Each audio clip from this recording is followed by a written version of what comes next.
और आइए देखते हैं खबर 1 मिनट।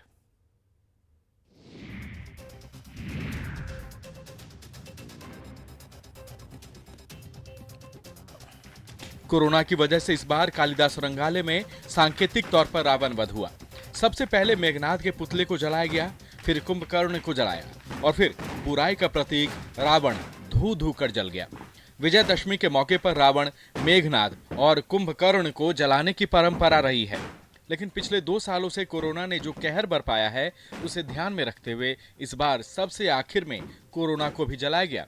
रावण वध के पहले श्री राम की सेना निकली।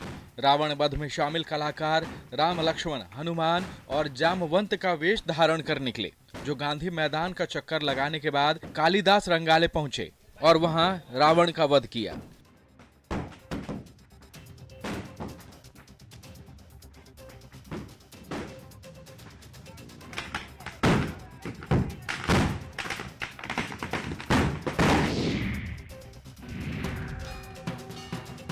विजयदशमी पर आज बांग्ला समाज की महिलाएं सिंदूर खेला के माध्यम से मां को विदाई दे रही हैं। तो रांची के देशप्रिय क्लब में आज महिलाओं ने सिंदूर खेला के माध्यम से मां दुर्गा से अमर सुहाग का आशीर्वाद लिया। बांग्ला समाज में विजयदशमी के दिन मां को विदाई देने के दौरान सिंदूर खेला की परंपरा रही है। तो रांची के देशप्रिय क्लब में सिंदूर खेला और एक दूसरे को सिंदूर लगाया गया। वहीं जमशेदपुर के काशीडीह में भी महिलाओं ने आज दसवीं के दिन विदाई से पहले मां के साथ सिंदूर खेला। महिलाओं ने पहले पूजा अर्चना की, इसके बाद मां दुर्गा की प्रतिमा के सामने ही एक दूसरे को सिंदूर लगाकर आशीर्वाद दिया। महिलाओं ने कहा कि इस दिन का इंतजार रहता है। मां दुर्गा के सामने अपने अपने परिवार की सुख समृद्धि की कामना करते हैं। सिंदूर खेला के बारे में बताया जाता है कि ये विदाई का उत्सव है।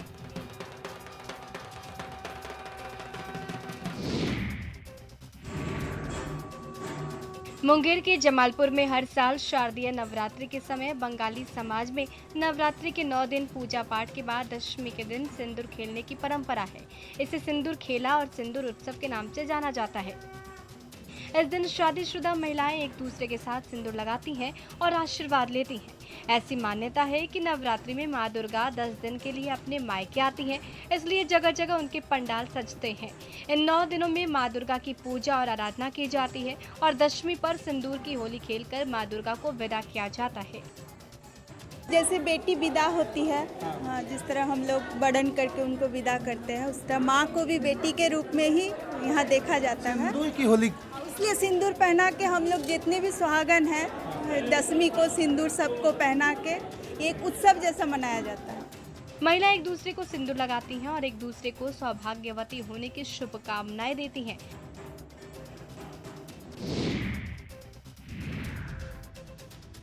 गुमला के डूमर टोली में करंट लगने से 2 मजदूरों की मौत हो गई। हादसे में 10 मजदूर झुलस गए। घटना के बाद अफरा तफरी का माहौल हो गया। किसी तरह से झुलसे मजदूरों को सदर हॉस्पिटल में भर्ती कराया गया है। हादसे के बारे में बताया जा रहा है कि डूमर टोली में घर ढलाई के लिए मजदूरों द्वारा मिक्सर मशीन लगाया जा रहा था। उसी दौरान नीचे झूल रहे 11,000 वोल्ट के बिजली की तार से मशीन सट गया, जिससे मशीन को धक्का दे रहे 12 मजदूरों को जोरदार बिजली का झटका लगा। घटनास्थल पर ही 2 मजदूरों की मौत हो गई। बिजली की तार की चपेट में आने से हुए हादसे के विरोध में गुस्साए ग्रामीणों ने NH 23 को जाम कर दिया और बिजली विभाग के प्रति ग्रामीणों ने जमकर नारेबाजी की। ग्रामीणों का कहना था कि इससे पहले भी पोल से तार झूले रहने के कारण 4 बार घटनाएं घट चुकी हैं। कई बार बिजली की तार को लेकर ऊंचा करने की शिकायत बिजली विभाग से की गई, लेकिन अधिकारियों ने इस पर ध्यान नहीं दिया, जिससे यह हादसा हो गया।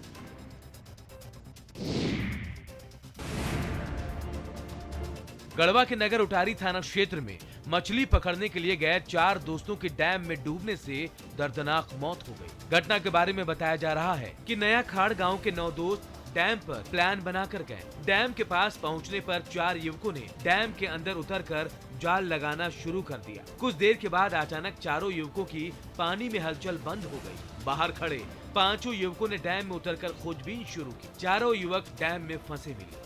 5 दोस्तों ने चारों को निकालने की खूब कोशिश की, लेकिन दम घुटने की वजह से वो बाहर नहीं निकल पाए।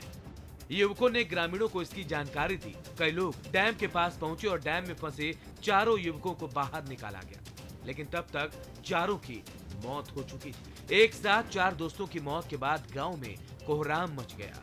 परिजनों का रो रो कर बुरा हाल है। पुलिस ने सभी शवों को पोस्टमार्टम के लिए भेज दिया है।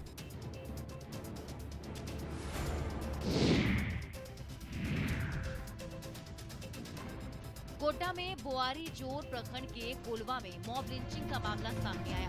बताया जा रहा है कि रिंचू सोरेन ने गांव की एक नाबालिग लड़की को 2 दिन पहले अगवा कर लिया था और 2 दिन तक बंधक बनाकर रखा। इस दौरान उसके साथ गलत काम भी किया गया। मामले की जानकारी मिलने के बाद लोगों ने युवक की जमकर पिटाई की, जिसके बाद इलाज के दौरान उसकी मौत हो गई।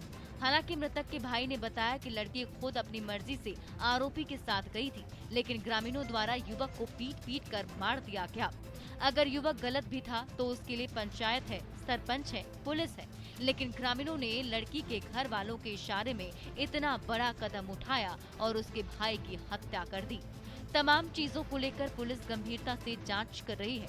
पुलिस की माने तो मृतक युवक पहले भी आपराधिक घटना में संलिप्त था और वो मर्डर केस में जेल भी जा चुका था। फिलहाल पूरे मामले की जांच में पुलिस जुट गई है।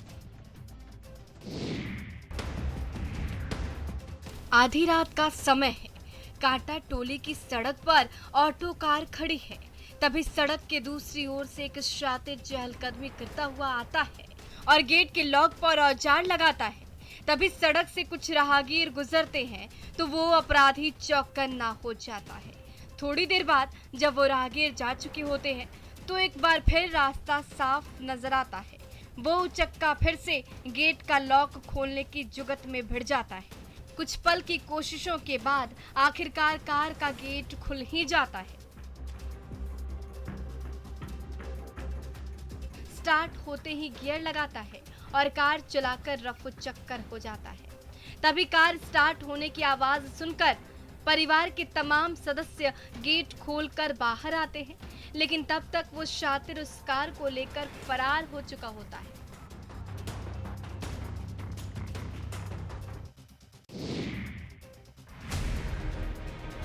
गढ़वा के श्री बंशीधर नगर इलाके में एक शादीशुदा युवक ने शादी का झांसा देकर नाबालिग किशोरी के साथ रेप किया। नाबालिग के गर्भवती होने के बाद इसका खुलासा हुआ। पीड़ित ने आरोपी के खिलाफ मामला दर्ज करवाया है, जिसके बाद पीड़ित को मेडिकल टेस्ट के लिए गढ़वा भेजा गया। मिली जानकारी के मुताबिक आरोपी युवक गांव का ही रहने वाला है और एक बच्चे का पिता भी है। युवक ने इसी साल जनवरी में पीड़ित से नजदीकी बनाई थी और कुछ दिनों बाद ही पीड़ित को बहला फुसलाकर और शादी का झांसा देकर शारीरिक शोषण करने लगा। गर्भवती होने की जानकारी मिलने के बाद आरोपी उसे छोड़कर भाग गया। इस संबंध में थाना में कांड दर्ज किया गया है और कांड दर्ज कर आगे अनुसंधान किए जा रहे हैं। अब पीड़िता ने आरोपी पर उसके परिवार को जान से मारने और घर जलाने की धमकी देने का भी आरोप लगाया है, जिसके बाद पुलिस से जान माल की सुरक्षा की गुहार लगाई गई है।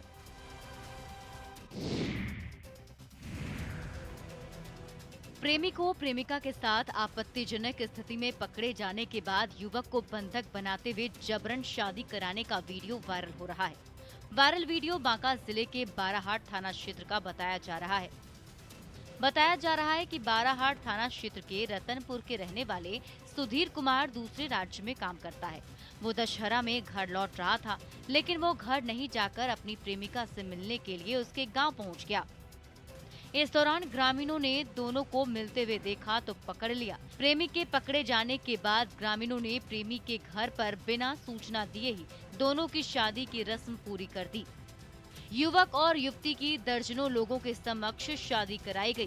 प्रेमी और प्रेमिका ने स्वीकार किया है कि दोनों के बीच कई सालों से प्रेम प्रसंग चल रहा था। दोनों मोबाइल पर घंटों बात करते थे। मिलने का समय तक तय किया था, लेकिन मुलाकात के दौरान ही लोगों ने पकड़ लिया।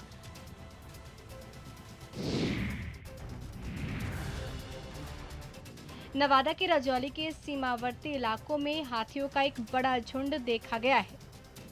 रजौली के रतनपुर जंगल में हाथियों के झुंड को देखा गया, जिसमें कुल 8 हाथी शामिल हैं। हाथियों का झुंड जो देखा गया उसमें 4 वयस्क हाथी हैं और 5 छोटे हाथी हैं। बताया जा रहा है कि कोडरमा जिले के कुसहड़ा गांव से बिहार की तरफ झुंड घुसा है। हाथियों के इस झुंड ने झारखंड के इलाके में काफी उत्पात मचाया और कुछ घरों को क्षतिग्रस्त भी किया है। बिहार की सीमा में आने के बाद रतनपुर के जंगलों में कुछ पेड़ों को नुकसान पहुंचाया और फसलों को भी बर्बाद किया है। एक्सपर्ट की टीम को पश्चिम बंगाल के बांकुड़ा से बुलाया जा रहा है। उनके पहुंचते ही हाथियों को वापस उनके जंगल के इलाके में भेज दिया जाएगा। फिलहाल नवादा वन विभाग की टीम और रजौली पुलिस की टीम इलाके में कैंप कर रही है और हाथी को भगाने में जुटी है।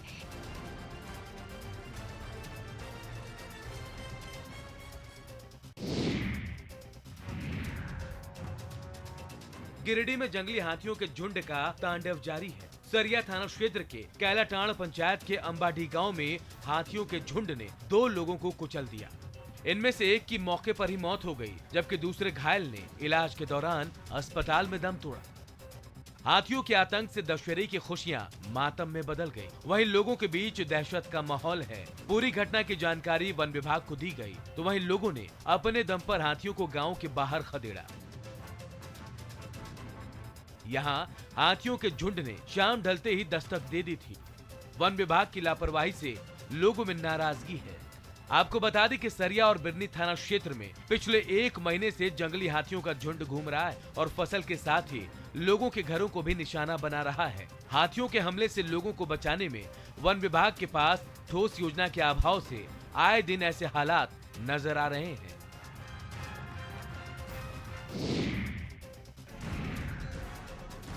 पूर्णिया में प्रेमिका से मिलने के लिए एक प्रेमी का हैरान करने वाला तरीका सामने आया है।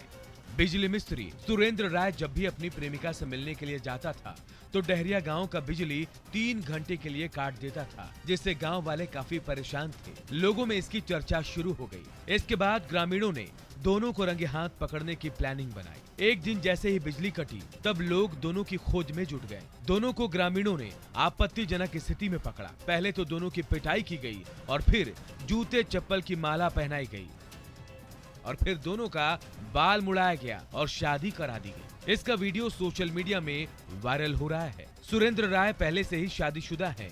वो अक्सर शराब पीकर प्रेमिका से मिलने के लिए जाता था। ग्रामीणों ने बताया कि बिजली मिस्त्री सुरेंद्र राय अक्सर 2-3 घंटे के लिए गांव का बिजली काटकर प्रेमिका के पास जाता था। मुलाकात के बाद बिजली आपूर्ति बहाल कर देता था। और खबरें लगातार जारी हैं, बने रहिए हमारे साथ।